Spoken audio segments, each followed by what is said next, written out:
இவங்க கணக்கு என்னன்னே தெரிய மாட்டேங்குது. ஓடி ஓடி போயிட்டு எல்லாரையும் ஒண்ணா சேர்த்தாங்க. ஒண்ணா சேர்த்ததுக்கு அப்புறம் ஒவ்வொருத்தரா திரும்ப நான் வரல. எனக்கு விருப்பம் இல்ல. நான் வந்து போட்டி போடல. எனக்கு வேற சில வேலைகள்லாம் இருக்கு அப்படின்னு சொல்லிட்டு ஆள் ஆளுக்கு தனித்தனியா பிச்சுக்கிட்டு ஓடுறதுலயே குறியா இருக்கிறார். பொதுவா ஒரு கட்சி கூட்டணிக்கு வர்றாங்கன்னு வைங்களேன். கூட்டணியில வர்றவங்களுக்காக வந்து சீட்டு கேட்கறது வேற. ஆனா அந்த கூட்டணியில சீட்டை வாங்கி தானும் நின்று அதை வழிநடத்தி கொண்டு போறது வேற. ஏன்னா அப்படி ஏதாச்சும் பண்ணாதான் அந்த கூட்டணி ரொம்ப ஜெல்லா இருக்குன்னு அர்த்தம். இப்ப நான் வர்றேன், ஆனா நான் வந்து உள்ளுக்குள்ள எல்லாம் வரமாட்டேன், வாசல்ல நின்னுக்கிறேன். வெளியில இருந்து ஏன்னா கூட்டணிக்குள்ள உட்கார்ந்து வெளியில இருந்து ஆதரவு தர்றாங்க சார். எனக்கு தெரிஞ்சு தினகரனெல்லாம் வேண்டாம் அப்படின்னு சொன்னது இதுதான் முதல் முறை. ஏன்னா அங்கே ஆர்கே நகர்ல எப்படி அடிச்சுக்கிட்டாங்கன்றது எல்லாருக்குமே நல்லா தெரியும். எந்த அளவுக்கு ஒருவேளை ஏதாச்சும் இந்த பொலிட்டிக்கல்ல ஜென் நிலைக்கு ஏதாச்சும் போயிட்டாங்களா எல்லாரும். இப்போ டிடிவி அண்ணனை தொடர்ந்து அண்ணாமலை அண்ணன் நானும் வரல, எனக்கு வேற வேலையெல்லாம் இருக்கு, முக்கியமான வேலை இருக்கு, எனக்கு அதுதான் முக்கியம், அதனால இனிமே எல்லாத்தையும் நீங்களே எடுத்து நடத்திக்கங்க அப்படின்னு சொல்லிட்டு போறாரு. ஆனா இது அவரா போறாரா இல்ல யாராச்சும் வந்து அடிச்சு விரட்டி இருக்காங்களா அப்படின்றது தான் பெரிய டாக்கா இருக்கு. பாத்துருவோமா?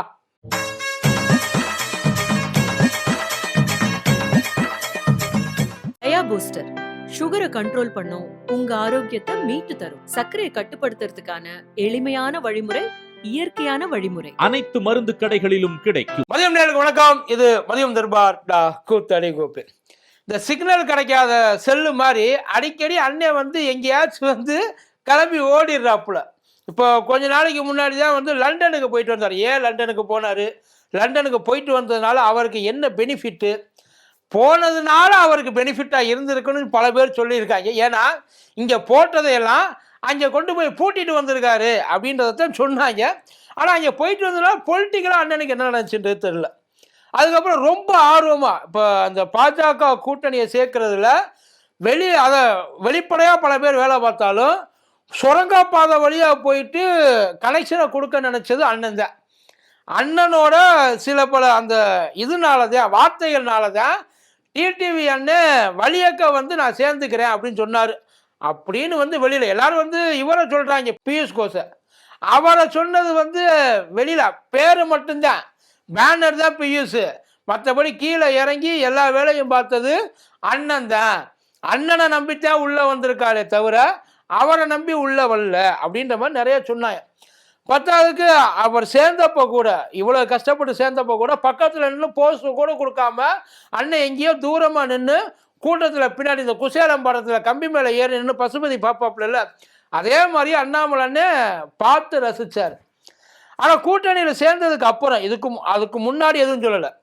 அதுக்கு முன்னாடி என்ன நினப்பா இருந்திருக்கு அப்படின்னா, எந்த இடத்துல எல்லாம் அதிமுக நிப்பாட்டுறாங்களோ அந்த இடத்துல எல்லாம் நம்ம ஆளுகளையும் நிப்பாட்டுறா அப்படின்ற ஒரு முடிவோடத்தான் அண்ணன் இதுக்கு முன்னாடி இருந்தார். ஆனால் என்னைக்கு உள்ளுக்குள்ள ஜாயிண்ட் அடிச்சாப்புலையோ அன்னைக்கு அண்ணன் வந்து முடிவு, அது அன்னைக்கு எடுத்த முடிவா இல்லை ஐயாவை என்னைக்கு எனது அருமை அண்ணன் எடப்பாடி பழனிசாமி அப்படின்னாப்புல அந்த வார்த்தை வந்ததுக்கு அப்புறம் எடுத்த முடிவான்றது தெரியல. இப்படியெல்லாம் பேசி இது கூட நின்று நம்ம இந்த வேலையை பார்க்கணுமா? இல்லைப்பா. ஏன்னா அவங்களுக்கு உள்ள எதுவும் வெளியில வந்து எல்லாத்தையும் அணைச்சிட்டாங்க. உள்ளுக்குள்ள எந்த அளவுக்கு கொதிச்சு கிடக்குன்றது நம்ம யாருக்கும் தெரியாது. சேர்ந்ததுக்கு அப்புறம் நான் தேர்தலில் போட்டி போடலை, தளபதிகளை இறக்குறேன், நான் போட்டி போடல அப்படின்ட்டாப்புல. அது ஏன்றது இது வரைக்கும் யாருக்குமே அவர் வந்து விளக்கமும் சொல்லலை. சரி ரைட்டு, இவர் ஒரு வேளை வந்து உள்ளுக்குள்ள ஏதாச்சும் ஒன்று இருக்கலாம், அதாவது போகணும். ஆனால் இத்தனையும் இப்பயும் வந்து கூட்டணி கட்சி அந்த தொகுதி பிரிக்கிறதுக்கெல்லாம் நேரடியாக பேசுவாங்களா இல்லை ஆள் மூலியமாக சொல்லி இடையில ஒரு ஆளை வச்சுக்கிட்டு இங்கிட்டு அங்கிட்டு பேசிக்குவாங்களான்றது தெரில. இப்போ திடீர்னு அண்ணாமலான்னு ஒரு ப்ரெஸ் மீட்டு. நான் ஏற்கனவே எல்லாத்தையும் சொல்லிட்டேன். பொதுவாக இந்த மாதிரி விஷயம்ல என்ன ஆகும் பார்த்தீங்கன்னா, முதல்ல நமக்கு தான் வரும். நமக்குன்னா வெளியில் சோசியல் மீடியாவுக்கு தான் வரும். சோசியல் மீடியாவில் வந்ததுக்கு அப்புறம் தான் பரபரப்பாக பேசுவாங்க, அதுக்கப்புறம் மறுப்பு சொல்லுவாங்க, அதுக்கப்புறம் வந்து அது உண்மைன்னு சொல்லி நிரூபிச்சிருவாங்க. அது எப்பயுமே அப்படி தான் நடக்குதுன்னு வைங்களேன். ஆனால் இந்த முறை டைரக்டாக அவங்களே வந்து அனௌன்ஸ் பண்ணிக்க என்னென்னா, அவங்களுக்குள்ளே பேசிக்கிட்டாங்களா, உண்மையிலே பேசிக்கிட்டாங்களா, உண்மையிலே சொல்லிக்கிட்டாங்களா, இல்லை வேற ஏதாச்சும் உள்ளுக்குள்ளே நடந்திருக்கா, யார் அடித்தா. ஏன்னா நயினாரனும் அண்ணாமலைனும் எல்லாம் அந்த மேடை போட்டு அனௌன்ஸ் பண்ண பற்றியெல்லாம் ஐயா மோடி வந்தால நல்ல ராசியான கை, உண்மைதான். ஐயா மோடி வந்ததுக்கு அப்புறம் தான் உள்ளுக்குள்ள இவ்வளவு தூரம் வந்து எங்கே எப்போ வந்து பொழந்துக்கிட்டு போகும், வெடிக்கும் அப்படின்றது தெரியாமலே இருந்திருக்கு. அது வந்துட்டு போகிற வரைக்கும் கூட நேரடியாக அடிச்சுக்கிட்டாங்க, நேரடியாகவே அடிச்சுக்கிட்டாங்க. ஆனால் இப்போ உள்ளுக்குள்ளே யாருக்கும் தெரியாமல் ஒருத்தனை கொட்ட அடிச்சுக்கிறதுன்றது அவ்வளவு ரொம்ப கஷ்டமாக இருக்குது. சலிச்சு போச்சு போல் அண்ணாமலை, எனக்கு போதும்ப்பா, என்னை ஆளை விடுங்கப்பா, ஏன் எனக்கு இது வேண்டாம், இங்கே உள்ளே இருக்கிறதுனால தானே இவ்வளவு பிரச்சனை பண்ணுறிய. ஏன்னா யார் சொல்கிறத கேட்குறது. அண்ணனா ஒரு 6 தொகுதிக்கு பொறுப்பாளராக போட்டிருக்காங்க. சிங்காநல்லூர், அதுக்கப்புறம் ஸ்ரீவைகுண்டம், மதுரை தெற்கு, அதுக்கப்புறம் இந்த பக்கம் வந்தோம்னா விருகம்பாக்கம், காரைக்குடி. என்னடா மேப்பில் எல்லாமே வந்து ஒவ்வொன்றும் வந்து ஒவ்வொரு திசையில் போட்டு வச்சுருக்காங்க. எப்படி இதை வந்து அண்ணன் இங்கேருந்து அங்கே வரப்பாரா, அங்கேருந்து இங்கே வரப்பாரா, வேணும்னே வெறுப்பேற்றுற வேலையை பார்த்து வச்சுருக்காங்க இவங்க. இல்லைப்பா சொல்லலாம் இல்லையா. இப்போ டிடிவி என்ன தேர்தலில் போட்டி போட மாட்டேன் அப்படின்னு சொன்னதுக்கு மேபி ஒரு காரணம் எல்லாரும் சொல்கிறாங்க. ஏன்னா அண்ணன் கூட இருந்தது ஒரு அதிமுக ஆதரவாளர்கள் மட்டும் கிடையாது, ஐயா எடப்பாடி பழனிசாமியோட எதிர்ப்பாளர்கள் தான் சேர்ந்தாப்புல இருக்காங்க. இப்போ அண்ணனுக்கு உள்ளுக்குள்ளே இதுக்கு முன்னாடி இருந்த, அதாவது பெருசாக இல்லை அப்படின்னாலும் அவருக்குன்னு சைஸாக ஒன்று வச்சுருந்தாப்புல இல்லையா, அதே இது இப்போ மறுபடியும் கிடைக்குமா. ஏன்னா போட்டி போட்டால் வந்து ஜெயிக்க முடியுமான்ற நினப்பு உள்ளுக்குள்ளே அவருக்கு வந்துருச்சு. அதனால ஒருவேளை தோற்று போயிட்டாருன்னா நினச்சி பாருங்க, அவர் அந்த கட்சியில் இருக்கிறவங்க யாராச்சும் ஒரு 5 சீட் வச்சுக்கோமே, 5 சீட்டில் ஒரு சீட்டு அவருக்கு, 5ல் ஒரு சீட்டு மட்டும்தான் ஜெயிக்குது. அந்த ஒரு சீட்டு ஆனால் அண்ணன் சீட்டு கிடையாது, வேற யாரோ ஒரு சீட்டு. நினச்சி பாருங்க, ஒரு நிமிஷம் நினச்சி பாருங்க. மேபி இந்த ஒரு காரணத்தினால தான் அண்ணன் வந்து போட்டி போடாமல் உட்கார்ந்து இருக்கிறாரு, தனியாக நிற்கிறாரு அப்படின்ற மாதிரி சொன்னாங்க. ஆனால் இவரை தேர்தல் பொறுப்பாளராக தானே போட்டாங்க. இப்போ பாஜக ஜெயிக்கிறதுல அண்ணனுக்கு வந்து ஆர்வம் இல்லை போல். அண்ணன் சொல்கிற காரணம் அப்பாவுக்கு உடம்பு சரியில்லை. உண்மையிலே அப்பாவை பார்த்துக்கணும், அதில் சும்மாலாம் சொல்லக்கூடாது. ஏன்னா அவர் எவ்வளோ கஷ்டப்பட்டு அவரை வளர்த்தார் அப்படின்றது அவரே நிறைய இடங்களில் சொல்லியிருக்காரு. சாதாரண ஒரு விவசாயியோட மகன், எல்லாருக்குமே அப்பானா தனிப்பட்ட முறை இருக்குது. அதுக்காக இன்னொன்று நல்லா கேட்டுங்க, வேலையை விட்டு அப்பாவை போய் பார்த்துக்கிறதுன்றது யாருமே கிடையாது. அதை தெரிஞ்சுங்க. வேலையை போயிட்டு வருவாங்க, வீட்டில் அண்ணனை, அதாவது அண்ணனுக்காக செலவு பண்ண ஆட்கள் அண்ணனோட அப்பாவுக்காக செலவு பண்ணுறதுக்கு இருக்க மாட்டாங்களா? இல்லை அண்ணன் தான் அந்த அளவுக்கு அண்ணன் தான் எனக்கு இப்போ நிறைய டைம் இருக்குது, நான் முழு நேரம் அரசியல் இல்லை, நிறையா பண்ணுறேன், நிறையா செய்கிறேன், பக்கத்துலேருந்து பார்த்துக்கணும்னு நினைக்கிறது வேறு. பட் ஆனால் அது ஒரு ரீசன் தானோ அப்படின்னு எல்லாரும் நினைக்கிறார். இவரால் உள்ளுக்குள்ளே இருக்க முடியலை, அவரை இருக்க விட மாட்டேன்றாங்க. அதாவது யாருக்கு கீழே யார் சொல்கிறத கேட்டு நட, உன் இஷ்டத்துக்கெல்லாம் நீ முடிவு பண்ண முடியாது, நீ சொல்கிறதையெல்லாம் கேட்க முடியாது. பார்த்து அந்த கூட்டணி பேச்சுவார்த்தைக்கு கூட ஆக்சுவலி பாஜக தான் லீட் பண்ணி பேசும். பாஜக லீட் பண்ணி பேசினாலும் ஐயா அமித்ஷா பேசினாலும் முடிவு பண்ணி சொல்ல வேண்டிய நமக்கு இவ்வளவு இருக்குது, இதெல்லாம் ஸ்ட்ராங்காக இருக்குது, இதெல்லாம் நம்ம செய்யலாம் அப்படின்னு அந்த லிஸ்ட்டு கொடுக்க வேண்டியது நயினார் அண்ணன்கிட்ட. யார் யாருக்கு என்னென்ன கொடுக்கணும், இங்கே இருக்கிற கட்சிக்கு உள்ளே இருக்கிற ஆளுகளுக்கு பொறுப்பு என்னென்ன யார் யார்கிட்ட கொடுக்கணும், எந்தெந்த இடத்துக்கு யார் யாரை போடணும், இது எல்லாமே அண்ணன் டிசைட் பண்ணுறது. ஆனால் அந்த இடத்துல இப்போ ரெட்டத்தலைமை இதுக்கு முன்னாடி அங்கே இருந்தது, இப்போ இங்கே வந்துருச்சோ. ஏற்கனவே ஏகப்பட்ட இதில் தான் ஓடிட்டு இருக்கு, இடிசல் உடசல்லாம் இருக்குது. ஆனால் அதையெல்லாம் தாண்டி ஒரு மாதிரியாக வந்து வெளியில் வந்து தெரிஞ்சிடக்கூடாது அப்படின்றதுக்காக வெளியில் எல்லாருமே வந்து ஒருத்தருக்கு ஒருத்தர் கட்டி பிடிச்சிக்க மூஞ்சியை பார்த்து சிரிச்சுக்கிறது. வீட்டுக்கு போனதுக்கப்புறம் தெரியல, செஞ்சாலும் செய்வாங்க, ஒரு உருவ பொம்மையை வச்சு குத்துன்னு குத்திக்கிட்டு ஆத்தத்தை தீர்த்துக்கிட்டு அந்த வேலையெல்லாம் பார்க்கலாம். ஆனால் வெளியில் அதெல்லாம் வந்து ரொம்ப அழகாக மெயின்டைன் பண்ணிட்டு இருக்காங்க. இப்போது அங்கே அண்ணன் சொல்கிறது இங்கே கேட்காம இருக்குது, இங்கே இவர் பண்ணுறது அவருக்கு பிடிக்காமல் இருக்குது.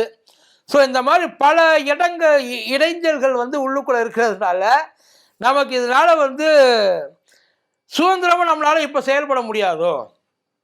அதாவது ஏற்கனவே நமக்கு ஏன்னா என்னதான் இருந்தாலும் அண்ணன் பண்ண அரசியல்ன்றது வந்து யாருமே எதிர்பாராத ஒரு அரசியல்.